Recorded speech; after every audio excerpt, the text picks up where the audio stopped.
Hello students, this is remote learning initiative undertaken by Shet Vidya Mandir English High School CBSE.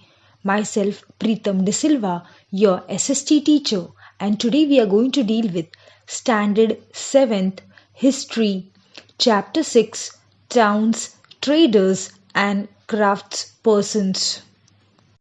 Part 2 A Network of Small Towns. Students, small towns emerged from large villages. They usually had a mandapika or mandi of later times to which nearly villages brought their produce to sale. They also had market streets called hatta or hut of later times lined with shops. Different kinds of artisans such as potters, oil pressers, sugar makers, toddy makers, smiths, etc. also lived in these towns. Many came from far and near to these towns to buy local articles and sell products of distant places like horses, salt, camphor, saffron, betel nut and spices like pepper. Students, later Samantas or Zamindars lived in a fortified palace in or near these towns. They levied taxes on traders, artisans and articles of trade and sometimes donated the right to collect these taxes to local temples which had been built by themselves or by rich merchants. Traders, big and small. Students, there were many kinds of traders. They usually traveled in kavas and formed guilds to protect their interests. Manigramam and Nanadesi were two famous guilds. Chettiars and Marwari Oswals were the major trading groups.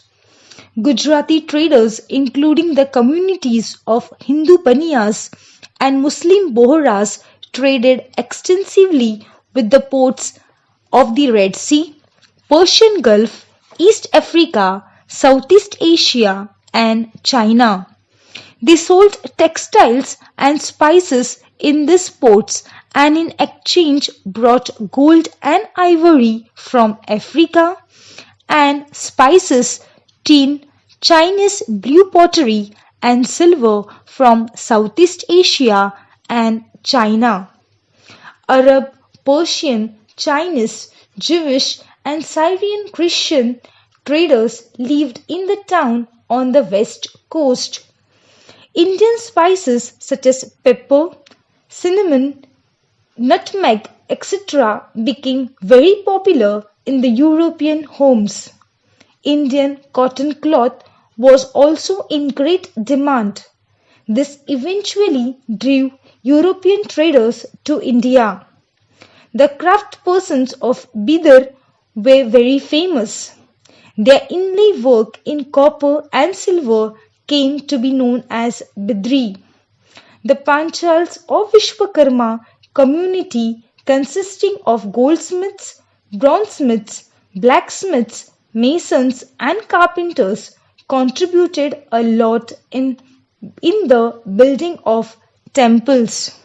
They also played an important role in the construction of palaces, big buildings, tanks and reservoirs.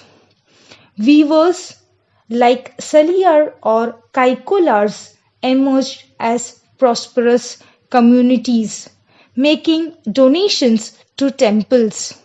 Some aspects of cloth making like cotton cleaning, spinning and dyeing became specialized and independent crafts.